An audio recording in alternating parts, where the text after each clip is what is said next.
Good morning friends, एक नए topic के साथ है फिर से स्वागत है। आज क्या हम लोग देखेंगे तो कृत्रिम बुद्धिमत्ता यानी आर्टिफिशियल इंटेलिजेंस क्या है। भारत में कृत्रिम बुद्धिमत्ता को बढ़ावा देने के लिए किए जा रहे प्रयासों का उल्लेख कीजिए। देखिए क्या होता है। आर्टिफिशियल इंटेलिजेंस एक नेचुरल होता है। ये तो जो जीव जंतु मानव इनके पास जो बुद्धि है वो नेचुरल इंटेलिजेंस है। लेकिन आर्टिफिशियल इंटेलिजेंस मतलब आर्टिफिशियल शब्द आ गया, यानी इसमें इसको मानव ने बनाया है, मानव के द्वारा बनाया गया दिमाग वो आर्टिफिशियल है। तो उसी की बात हो रही है। मतलब क्या है कि हम एक ऐसा मशीन बनाएं जो खुद ही अपना अनुभव बता सके, वह निर्णय ले सके, वह सही गलत की पहचान कर सके, अपने उस बताए गए अनुरूप के अनुसार ही वह कार्य करने में स्वतः ही सक्षम हो। तो केस का उदाहरण है तो वो सब के सब आर्टिफिशियल इंटेलिजेंस का उदाहरण है। जैसे ड्राइवरलेस कार, जो हम लोग का गूगल है, क्रोम है, फेसबुक भी देखते हैं, सब आर्टिफिशियल इंटेलिजेंस पर कार्य करती है। और आर्टिफिशियल इंटेलिजेंस की बहुत सारा जगह आवश्यकता है। इसकी आवश्यकता अब फार्मिंग से लेकर वैज्ञानिक, ट्रांसपोर्टेशन, जीपीएस सिस्टम, रोबोटिक्स, बहुत बड़े बड़े लार्ज स्केल पर मैन्युफैक्चरिंग सेक्टर में कहीं भी जाइए तो बिना आर्टिफिशियल इंटेलिजेंस का कार्य नहीं हो सकता है। देखिए, आर्टिफिशियल इंटेलिजेंस की शुरुआत 1950 के दशक में हुई थी। आर्टिफिशियल इंटेलिजेंस का अर्थ है बनावटी यानी कृत्रिम तरीके से विकसित की गई बौद्धिक क्षमता। इसके जरिए कंप्यूटर सिस्टम या रोबोटिक सिस्टम तैयार किया जाता है जिसे उन्हीं तर्कों के आधार पर चलाने का प्रयास किया जाता है जिसके आधार पर मानव मस्तिष्क काम करता है। आर्टिफिशियल इंटेलिजेंस के जनक याद कीजिए, जॉन मैकार्थी थे। कौन याद है? जॉन मैकार्थी के अनुसार यह बुद्धिमान मशीनों, विशेष रूप से बुद्धिमान कंप्यूटर प्रोग्राम को बनाने का विज्ञान और अभियांत्रिकी है, यानी साइंस एंड टेक्नोलॉजी है, इंजीनियरिंग है। अर्थात यह मशीनों द्वारा प्रदर्शित किया गया इंटेलिजेंस है। आर्टिफिशियल इंटेलिजेंस कंप्यूटर द्वारा नियंत्रित रोबोट या फिर मनुष्य की तरह इंटेलिजेंस तरीके से सोचने वाला सॉफ्टवेयर बनाने का एक तरीका है। जैसे सोफिया है, ये क्या है? रोबोट है, और वह आर्टिफिशियल इंटेलिजेंस का उदाहरण, जीता जागता प्रतीक है। भी भारत सरकार ने क्या बना था? इसरो ने एक व्योममित्रा, भारत सरकार की क्या स्कीम है? गगनयान, जिसमें यात्रियों को अंतरिक्ष में भेजा जाएगा। तो उससे पहले इन्होंने एक हाफ ह्यूमनॉइड बनाया जिसके हाथ तो हैं लेकिन उसको पैर नहीं है। उसका नाम क्या था? व्योममित्रा। वही गगनयान से पहले भारत की पहली अंतरिक्ष यात्री ने की अंतरिक्ष रोबोट। वह होगा नहीं क्योंकि लड़की है। आगे देखिए, अर्थात यह मशीनों द्वारा प्रदर्शित किया गया इंटेलिजेंस है। आर्टिफिशियल इंटेलिजेंस कंप्यूटर द्वारा नियंत्रित रोबोट या फिर मनुष्य की तरह इंटेलिजेंस तरीके से सोचने वाला सॉफ्टवेयर बनाने का एक तरीका है। यह इसके बारे में अध्ययन करता है कि मानव मस्तिष्क कैसे सोचता है और समस्या को हल करते समय कैसे सीखता है। और यहाँ देखिए, समस्या को हल कैसे करते समय कैसे सीखता है, कैसे निर्णय लेता है और कैसे काम करता है। यानी अब बात हो गई मशीन पढ़ेगा, उसको क्या कहेंगे हम लोग? Machine learning. मशीन पढ़ रहा है, मशीन कैसे कैसे पढ़ेगा कि मशीन समस्या हल करते समय वह सीखेगा, निर्णय कैसे लेगा और उस कदम कैसे काम करेगा। ये सब देख कर सीख कर मशीन सीख जाएगा। तो वही हो जाएगा, मशीन पढ़ रहा है तो ह्यूमन लर्निंग, चिल्ड्रन लर्निंग और मशीन लर्निंग। तो मशीन लर्निंग की बात कर रहे हैं। उल्लेखनीय है कि केंद्रीय वित्त मंत्री ने 2018-19 के बजट में यह उल्लेख किया था कि केंद्र सरकार का थिंक टैंक कौन है? तो सोचने की जिम्मा किसको है? तो नीति आयोग को है, बाकी कोई नहीं सोचेगा।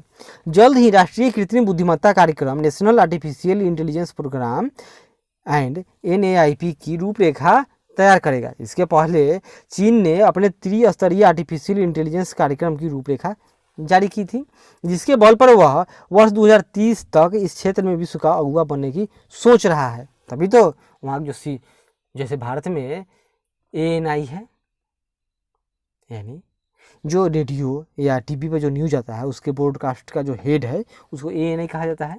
प्रिंट मीडिया का PTI है। इसी तरह चीन की जो सरकारी न्यूज चैनल उसका नाम क्या है? सिन्हुआ।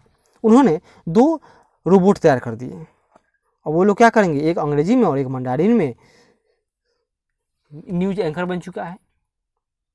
यह भी क्या है? तो आर्टिफिशियल इंटेलिजेंस है। दुनिया में पहला जो यूनिवर्सिटी बना था वो कहाँ बना? तो UAE ई में बना है, क्या है तो आर्टिफिशियल इंटेलिजेंस के लिए। और बैचलर कोर्स कहाँ शुरू है भारत में, तो भारत के हैदराबाद में। क्लियर है, यहाँ पर 4 मीनार हैं। आर्टिफिशियल इंटेलिजेंस के कुछ अनुप्रयोग देखिए, इसका उपयोग कहाँ कहाँ होगा।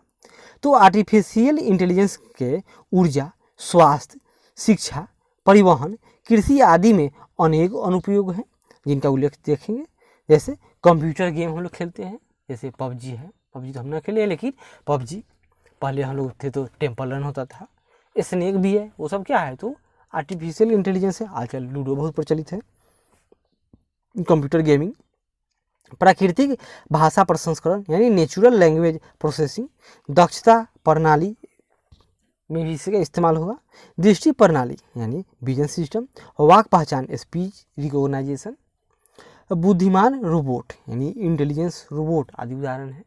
अभी हाल ही में ड्रोन का जो इस्तेमाल किया जा रहा है कोरोना से लड़ने के लिए, चीन में बहुत सारा दिखाया जाता था कि रोबोट ही रोगियों के लिए खाना, दवाइयाँ आदि ले जाया करती, सब क्या है तो आर्टिफिशियल इंटेलिजेंस का ही उदाहरण है।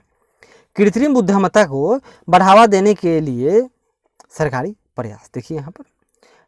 राष्ट्रीय स्तर पर आर्टिफिशियल इंटेलिजेंस कार्यक्रम की रूपरेखा बनाने के लिए नीति आयोग के अध्यक्ष कौन है तो राजीव कुमार की अध्यक्षता में एक समिति का गठन किया गया है।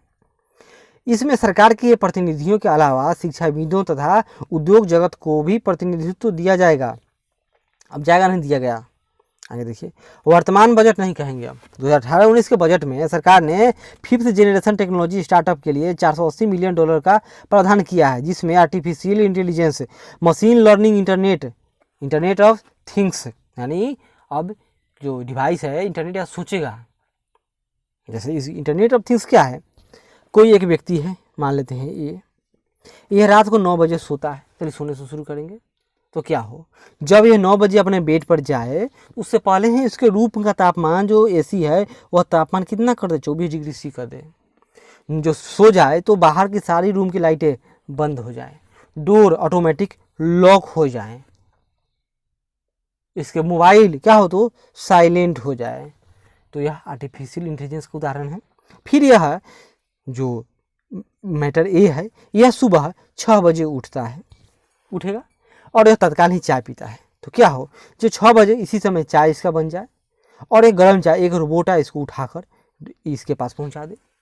फिर यह नहाने जाता है 7 बजे, उससे पहले ही इसका पानी यहाँ पर गर्म हो जाए, गर्म पानी से नहा ले। जब यह नहा रहा हो तब तक ही इसके माइक्रोवेव ओवन में इसके लिए ब्रेड गर्म हो जाए। यह बाहर निकले तो इसका खाना रेडी हो। फिर जब ये बाहर आए तो इसका गाड़ी स्टार्ट हो, ड्राइवरलेस गाड़ी है, और बिना कहे ही इसके ऑफिस कहाँ है तो डी के पास ऑफिस है, वहाँ इसको पहुँचा दे।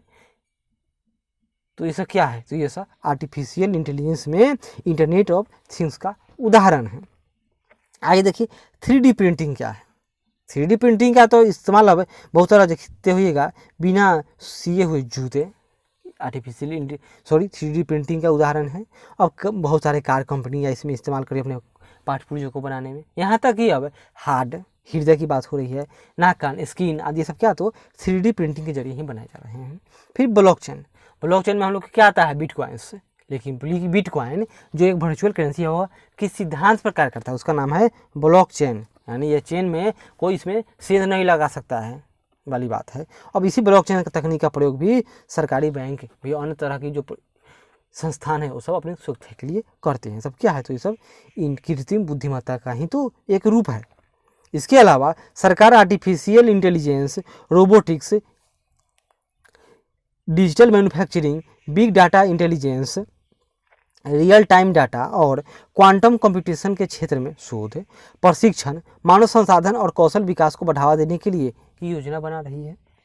और आर्टिफिशियल इंटेलिजेंस पर 7 सूत्री रणनीति है। देखिए क्या क्या है। इससे पहले अक्टूबर 2017 में केंद्र सरकार ने 7 सूत्री रणनीति तैयार की थी, जो आर्टिफिशियल इंटेलिजेंस का इस्तेमाल करने के लिए भारत की सामरिक योजना का आधार तैयार करेगी। इसके प्रमुख क्या क्या लक्षण देखिए। पहला, मानव मशीन हेतु बातचीत के लिए विकसित विकासशील विधियां बनाया जाएगा कि मानव और मशीन आपस में स्पीच रिकॉग्नाइजेशन यानी कम्युनिकेट कर सके, बातचीत से बात कर लें। दूसरा, आर्टिफिशियल इंटेलिजेंस और आरडी यानी रिसर्च एंड डेवलपमेंट के साथ एक सक्षम कार्यबल का निर्माण करना। तीसरा, आर्टिफिशियल इंटेलिजेंस सिस्टम की सुरक्षा सुनिश्चित करना। ऐसा नहीं कि कोई पायरेसी इसमें इंटर कर जाए और कोई काम करवाए कोई और, उसके डाटा ले जाए कोई और। चौथा, आर्टिफिशियल इंटेलिजेंस के नैतिक। ऐसा नहीं कि हम लोग इसको बैंक की सुरक्षा के लिए इस्तेमाल करें, ऐसा ना हो कि यही बैंक का बिल्कुल लूट ले। कानूनी और सामाजिक निहितार्थों को समझना तथा उन पर काम करना। और अंतिम है, आर्टिफिशियल इंटेलिजेंस टेक्नोलॉजी की मानकर और बेंचमार्क के माध्यम से मापन का मूल्यांकन करना। आगे देखिए, आर्टिफिशियल इंटेलिजेंस में भारत क्या है अभी, तो भारत में क्या है, यह तो शैशवावस्था में है, बच्चा है अभी, क सीख रहा है, ABC अल्फ़ाबेट सीख रहा है अभी। देश में कई ऐसे क्षेत्र हैं जिनमें इसे लेकर प्रयोग किए जा सकते हैं। देश के विकास में इसकी संभावनाओं को देखते हुए उद्योग जगत ने सरकार को सुझाव दिया, क्या दिया, कि वह उन क्षेत्रों की पहचान करे जहां आर्टिफिशियल इंटेलिजेंस का इस्तेमाल लाभकारी हो सकता है। सरकार भी चाहती है कि सुशासन के लिहाज से देश में जहां संभव हो आर्टिफिशियल इंटेलिजेंस का इस्तेमाल किया जाए। सरकार ने उद्योग जगत से आर्टिफिशियल इंटेलिजेंस के इस्तेमाल के लिए एक मॉडल बनाने की में सहयोग की अपील की है। उद्योग जगत ने सरकार से इसके लिए कुछ बिंदुओं पर फोकस करने को कहा। क्या कहेगा कि आर्टिफिशियल इंटेलिजेंस के लिए देश में एक अथॉरिटी बने, रेगुलेटर बने। ऐसा नहीं कि कोई रेगुलेटर ना हो, बाद में सरकार अपने मन से कानून थोप दे। इसके लिए नियम कायदे पहले ही तय हो जाए और पूरे क्षेत्र की निगरानी की जाए। सरकार उन क्षेत्रों की पहचान करे जहां प्राथमिकता के आधार पर इसका इस्तेमाल किया जा सकता है। यानी जो पूरे देश में पहले लॉकडाउन एकाएक लागू कर दिया गया, अगर यह ग्रेडेड होता तो पहले ही जिस सेक्टर में मिलता केवल उसी को लॉक किया जाता, उसी में red zone, green zone, white zone, yellow zone, पीलो जोन जो मन हो वो बना दिया जाता। धीरे धीरे यह क्षेत्र बढ़ता जाता। इससे क्या होता कि देश में और जगह तो आर्थिक गतिविधियाँ चालू रहती। जब इन सब क्षेत्रों में आर्थिक गतिविधियाँ चालू रहती तो देश में जो इकोनॉमिकल क्या हो गया, देश इकोनॉमिक में कोमा में चला गया है, वो स्थिति ना उत्पन्न होता। लेकिन देश ने क्या किया, ले पूरा लॉकडाउन, 100% लॉकडाउन, तो हुआ क्या, इकोनॉमिक ग्रोथ न गर्त में चला गया है। अब सरकार कहेगी कि भाई अब जागो, ग्राहक जागो, भाई आप दुकान खोलो, आप कंपनी खोलो, कारखाना खोलो, चलाओ। कैसे चलेगा, अब तो इस समय असंभव है। वही वाली बात है कि इसके लिए एक दिशा निर्देश पहले से ही होना चाहिए था। अब यहाँ देखिए, आर्टिफिशियल इंटेलिजेंस विगत कई दशकों से चर्चा के केंद्र में रहा एक ज्वलंत विषय है। बातचीत करने में बहुत अच्छा लगता है, मजा आता है। वैज्ञानिक इसके अच्छे और बुरे परिणामों को लेकर समय समय पर विचार विमर्श करते रहे हैं। आज दुनिया तकनीक के माध्यम से तेजी से बदल रही है। विकास को गति देने और लोगों को बेहतर सुख सुविधाएं उपलब्ध कराने के लिए प्रत्येक क्षेत्र में आधुनिक तकनीक का भरपूर उपयोग किया जा रहा है। बढ़ते औद्योगिकरण, शहरीकरण और भूमंडलीकरण ने जहां विकास की गति को तेज किया है, वहीं इसने कई नई समस्याओं को भी जन्म दिया है, जिसका समाधान करने के लिए नित्य नए समाधान सामने आते रहते हैं।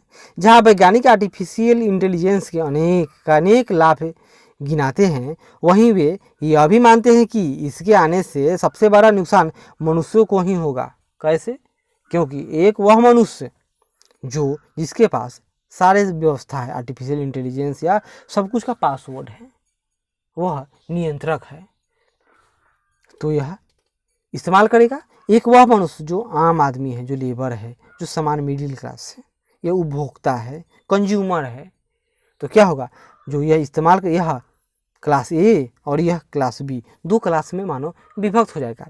एक नियंत्रक होगा और एक नियंत्रण में रहेगी, यानी जो दास की बात है, गुलाम। ये पार्ट 2 फिर शुरू हो जाएगी पूरी दुनिया में, ताकि पूरी दुनिया में असमानता कितनी चरम सीमा पर है ये तो जानते ही हैं। आज दुनिया तकनीक के माध्यम से तेजी से बदल रही है। विकास की गति देने और लोगों को बेहतर सुख सुविधाएं उपलब्ध कराने के लिए प्रत्येक क्षेत्र में आधुनिक तकनीक का भरपूर उपयोग किया जा रहा है। बढ़ते औद्योगिकरण, शहरीकरण और भूमंडलीकरण ने जहां विकास की गति को तेज किया है, वहीं इसने कई नई समस्याओं को जन्म दिया है, जिसका समाधान करने के लिए नित्य नए समाधान सामने आते रहते हैं। जहां वैज्ञानिक आर्टिफिशियल इंटेलिजेंस के अनेक लाभ गिनाते हैं, वहीं वे यह भी मानते हैं कि इसके आने से सबसे बड़ा नुकसान किसको होगा, बस वही जिसने बनाया है, मानव को होगा, क्योंकि उनका काम मशीनों से लिया जाएगा जो स्वयं ही निर्णय ले लेंगी और उन पर नियंत्रण नहीं किया गया तो वे मानव सभ्यता के लिए हानिकारक हो सकते हैं। ऐसे में इनके इस्तेमाल से पहले लाभ और हानि दोनों को संतुलित करने की सकता होगी। क्लियर है?